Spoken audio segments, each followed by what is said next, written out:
So, could you tell me a bit about what drew you to kind of open? I know you have two virtual concepts at this point.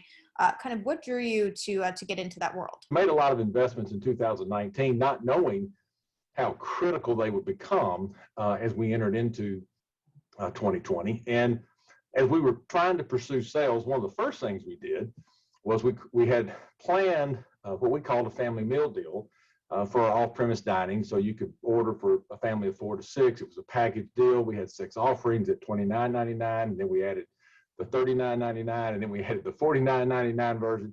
And so the consumers were, we thought, ready for that. We were planning on doing that sometime in April, and about March 11th, we decided to roll it out in 2 days, and we did.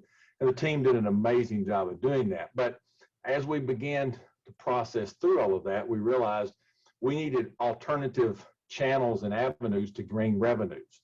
And we knew we had certain core competencies, and our restaurant teams and leadership is amazing. And so we started off with a concept called Coop and Run. And it's based on chicken tenders, which we have the best, double hand breaded chicken tenders, I think, in the world. And I'm sure that other CEOs will dispute that around their particular brands, and I respect that. But our team's core competency is to really do chicken tenders well. So we created a concept around our tenders with a much broader array of probably what some people would call more millennial leaning sauces, tater tots, which is not something that we had on our menu. So it was a new item to bring in, but we did that in such a way that, again, they're not just tater tots. They're extravagantly covered with different things that, I probably wouldn't order, but people do. And then treats, brownie bites and things that really, again, appealed to a certain, what we thought, group that used online ordering only. So these concepts don't exist from O'Charley's. They exist on their own. They're separate brands. So Coop and Run is one that we've launched. We have that now in 145 restaurants. And we also created Dockside Charlie's, which we spelled it LIE'(s) instead of EY'(s).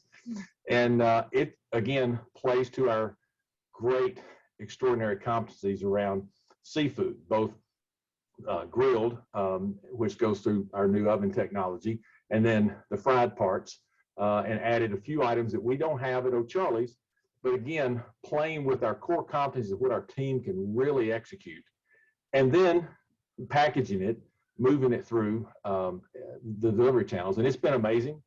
It represents for us about a 4% lift in same-store sales. In the best way to describe it, and the way I actually described it to our board, was it's the equivalent of having 6.5 right now, 6.5 new restaurants without any capital investment.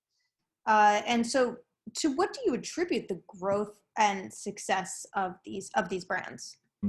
The consumers, obviously, we all were forced for a period of time to stay at home, not go to restaurants, not go anywhere. And so the consumers changed a bit in their patterns and behaviors. And so I think what we've done is to provide something that's, I think, a natural shift. I think it's not going to necessarily stay as substantial as it's been, certainly as everyone gets vaccinated and masks come off and all those sorts of things. But the consumers' patterns shift, and they had a long enough time, I think, for some of those patterns to stay in place. And so I think the success was to again, leverage the core competencies of what we do in a food basis, leverage an amazing team that executes really well, and then find a way to market that digitally to the consumers who are looking for something different and don't necessarily, by the way, want to go out to eat as much as they used to. What do you do to stand out from the increasingly crowded kind of these smaller menus and like virtual brands? I think for us, we've tried to keep each of the brands, and we've got a third brand that we're launching next month, actually in just a few weeks. Next month seems like a long time away, but it's not now. And we've actually got 2 more brands in place. And so part of our focus on these brands has been, how do we make them different, stand out, distinct, a little bit of an edge to them? And I don't mean that in any way other than it's got to have a distinctiveness to it. So our third virtual brand is a burger-based brand. There are burgers that I don't think I've seen anywhere.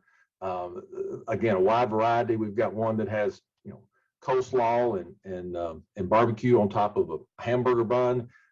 It's really good. I would never order it. I like to eat it. So, is there going to be any plans, I guess, to, I don't know, use commissary kitchens or kind of operate outside of the O'Charley's already existing restaurants? Absolutely. In fact, the team is working through that. The horrible aspect, not just from the personal loss for so many from COVID, has been so many of our restaurant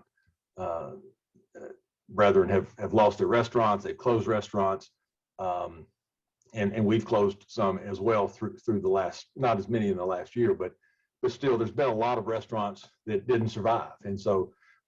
Certainly hate that for those business owners and operators, and particularly for the people who work there. But that creates an opportunity from our perspective where we may be able to go into a location and with the right combination of, for us, as we think about it, a combination of O'Charley's off-premise business plus the virtual brands, do you have enough revenues to justify a certain level of investment in terms of rent and people, and we're exploring that. I think that's probably not going to happen in the next 6 months, but it certainly is something that we're looking at. As we've had a great turnaround and kind of resurgence of O'Charley's as a brand generally, we're looking at how best to invest our dollars and where we can spend money to gain more sales and more return on cash flow. We're owned by a private equity company, and so it's always about cash flow. And so we're excited to figure out how to better provide a return for them. So we're exploring, do you invest in your existing stores? Do you invest in ghost kitchens? Besides the underground trucks, which is the burger concept coming up, you also have 2 other virtual concepts in the pipeline. What can you tell me about those? We're looking at the 4th one will be something in and around pasta. And then the 5th one will be probably in and around flatbreads. And so each of those, we think, has a unique niche in the marketplace as we look at the things that people are doing. And we also, again, always come back to what can our team execute consistently well. So again, we're going to continue to press forward until, in essence, our operating team goes, time out, we need to stop, this is too much, please slow down on that, or I maybe.